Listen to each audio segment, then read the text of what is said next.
Ideally, we'd always be able to shoot whatever we're shooting on a soundproofed soundstage or in a studio of some sort. However, here in reality, that's obviously not always going to be the case. Now, fortunately, machine learning, deep learning, AI, whatever you want to call it, has brought about some really nice advances in noise reduction tools and technologies. Whether you're talking about something like Nvidia's RTX voice or the voice isolation found in DaVinci Resolves Studio, or for that matter, any of the slew of other commercial offerings, the capabilities that we have now are leaps and bounds ahead of what the previous approaches of noise gates and simple noise subtraction could do. However, all of these solutions have one thing in common. They're not exactly free. Even RTX Voice, which is a free download, still requires that you use an Nvidia video card in your computer. So Mac users and those with AMD or Intel GPUs, well, they're just kind of out of luck. So what's up, everybody? I'm Jason, and welcome back to the channel. So today we are taking a look again at FFmpeg. However, this time we are going to be looking at the built-in deep learning-based noise reduction filter that uses the RNNoise noise reduction algorithm. So what is RNNoise? Well, put simply, it's an open source, deep learning-based machine learning, whatever you want to call it, noise reduction filter. Now, what this means is that it uses similar technology and underlying principles as stuff like RTX Voice or DaVinci Resolve Studio's Dialog Isolation. However, while it's similar, it is not identical. And unfortunately, the kind of downside to it is that it doesn't come with a pretty user interface or one-click, at least nice one-click operation. That said, it is free, and once you get the hang of using it, it is really kind of point and click in its own way. So now the next question you might ask is, well, it's free, does it actually work? And the answer is, yeah. I've been using RNNoise for my videos for almost as long as I have been doing this, and while I'm not throwing the most demanding conditions at it, computer fans, AC noise, maybe a ceiling fan occasionally, it seems to do it well enough, at least it does well enough that I wouldn't want to use the unedited or unreduced noise-reduced audio. Now that said, let's set some expectations here. There is no such thing as perfect noise reduction. While these AI approaches do a much better job than previous techniques did in the past, they still have their limits. And any way you cut it, if the signal-to-noise ratio is very low, that is, the noise is nearly as loud as the signal, or the noise is mainly short transient sounds like bangs or hammering, even these AI approaches will struggle. Moreover, these deep learning approaches do depend on the quality and specificity of the model that was used to create them. A more specific model with more information to work with will tend to perform better than more general ones, and this is where some of those commercial offerings can get a leg up. Anyway, regardless of what noise reduction technique you choose to use, whether this or something else, of course, you're always going to want to maximize the signal-to-noise ratio that you are recording as much as possible.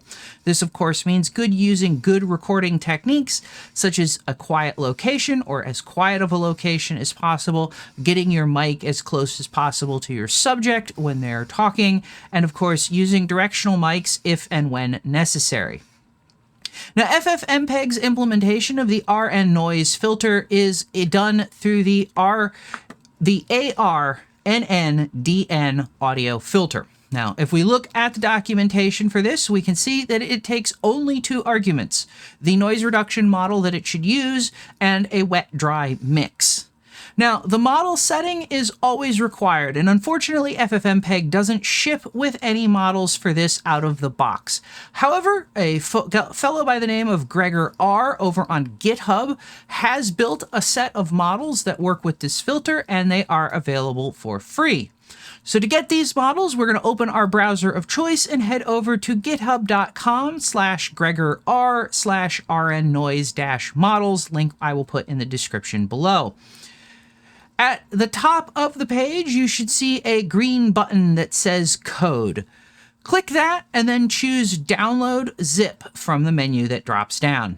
Now, when you get the zip file downloaded, extract it, and then find the .rnnn, that's three N's, files in the oddly named folders that were in that archive. Then put them somewhere that's easily accessible.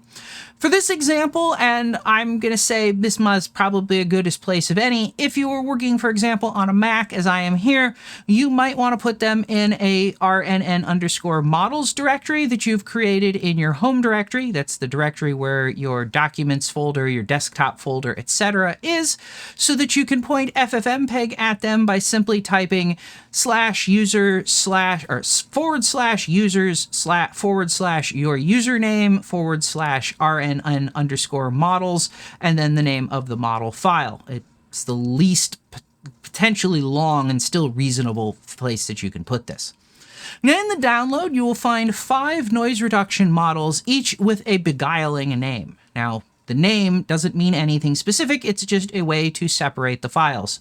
If you look on the GitHub page at the bottom, you will find a table that shows what conditions and situations these models correspond to.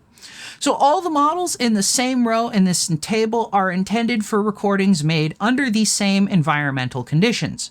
The recording row is intended for recordings made within a reasonable recording environment. So think about something like an office or a studio or something like that. Places where the background noise is going to be mostly things like computer fans or AC hum, that kind of stuff, not construction sites or road traffic.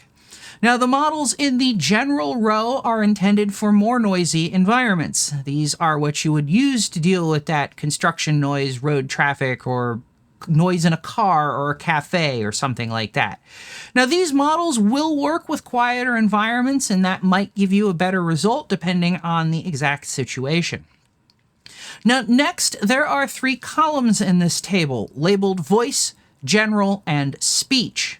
And these control what the model is trying to select for. So speech is the most restrictive of these, and it aims to remove anything that isn't a spoken word. This includes things like coughs, laughs, sighs, and things like that. So, things you might actually want to keep in, say, a dialogue situation, but might want to have removed if you are doing, say, a voiceover. Voice steps back from speech in terms of how restrictive it is, aiming to keep both spoken words and non-speech but human sounds like coughs, laughs, and sighs. Finally, general is intended to be even more permissive compared to voice. However, I don't exactly know what its ultimate limits are, as I've never actually used this one. Now, one thing to keep in mind with these models is that, like all other machine learning systems, they are a bit daft. While we call it artificial intelligence, there is no actual intelligence here. As a result, they perform best when the model that you choose reflects the actual conditions as closely as possible to what you were shooting in. So in short, you want to choose a model that's most similar to the environment that you're recording in and for the sounds that you want to preserve. Or you could do what I do and run the noisy audio through a couple of models and then pick the best sounding one after the fact, since, well, it's just as easy. Now, in my setup, I process my audio recordings through both the recording and general voice models. And at least assuming you're working with dialogue or something like that, those are the 2 models that I would probably recommend starting with. As a side, the file names for them are bd.rnnn and lq.rnnn. Now, with the models in hand, we can move on to the actual FFmpeg command. Now, for this part of the video, I am going to assume that you already have FFmpeg installed. However, if you don't, I will have a link in the description to my video on installing it for Mac OS and Windows. If you're a Linux user, I assume you know how to install it because, well, you're a Linux user. So let's start building out the command. Now, as always, we start our commands for FFmpeg by typing FFmpeg and a space, followed by the -i flag and the name of the file we want to process our audio out of. Now, if your audio is coming from a standalone audio recorder, this is likely going to be something, usually a date or timestamp like that, .wave. However, FFmpeg can also extract audio from a video file. So if you happen to be working with a microphone plugged into your camera, maybe wireless mics or something like that, and you are recording noisy audio that way, then we can use the video file your camera creates to extract the audio and deal with it as well. So far, we will have something that starts off like FFmpeg-I input.wave or FFmpeg-I input.mp4 or move, depending on whether we are starting with audio files only or an audio or a video file, respectively. Now, the next part is the filter part of the command, and this is the part that does the magic for us. In this video, we will be using the simple audio filtration system that is available in FFmpeg. So we start the filtering configuration with the command -filter:"A". This tells FFmpeg that we are going to do an audio filter, or we want to filter the audio. Now we're going to start building out our filter command, and the filter we are going to use is called arnndn. So we're going to type that, followed by an equal sign. Now, after that equal sign, we need to specify our model, and we do this using either the letter M equals or the word model equals. You can choose whichever one is more clear and understandable for you. They both are synonymous. And then after that second equal sign, the path to our noise reduction model that we chose previously.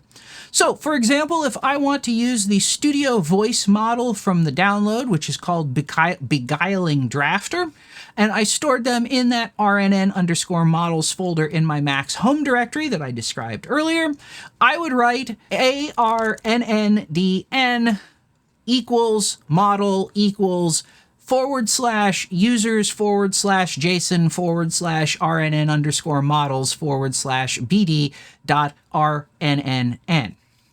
So ultimately that gives us this command so far. Now, the next part of the configuration is an optional wet-dry mix setting, and you can specify any decimal number from -1 to +1 here. 1, the default, means that you will only hear the filtered noise-reduced results from the output of the filter, so none of the original signal. 0 means that you will only hear the original signal. It won't actually be noise-reduced. A decimal in between means that you will get a mix of the original and filtered versions. So, for example, if you just want to make the background noise less, not completely remove it, this is where you would use a decimal between 0 and 1. Now, finally, you can also enter negative numbers, and these are special in that they will cause the filter to output only the noise that it was removing. Basically, the reverse of what you would normally want.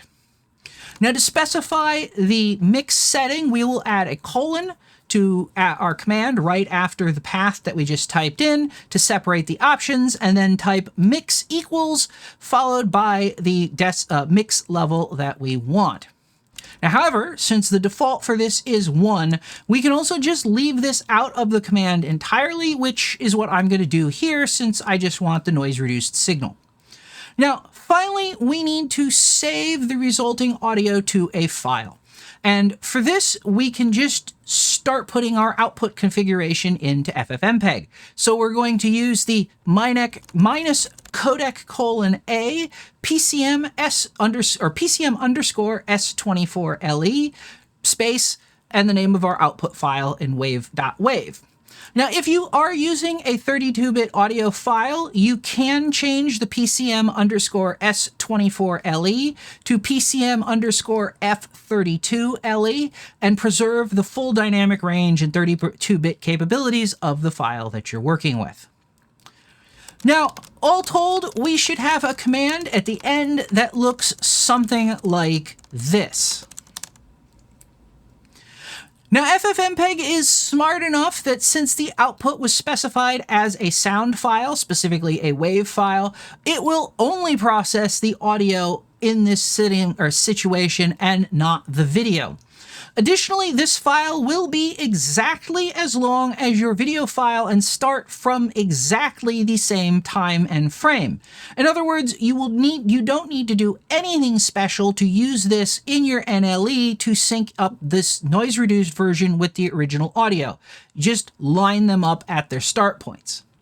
Now, this should be enough to get you started with using RNNoise to denoise a noisy audio file.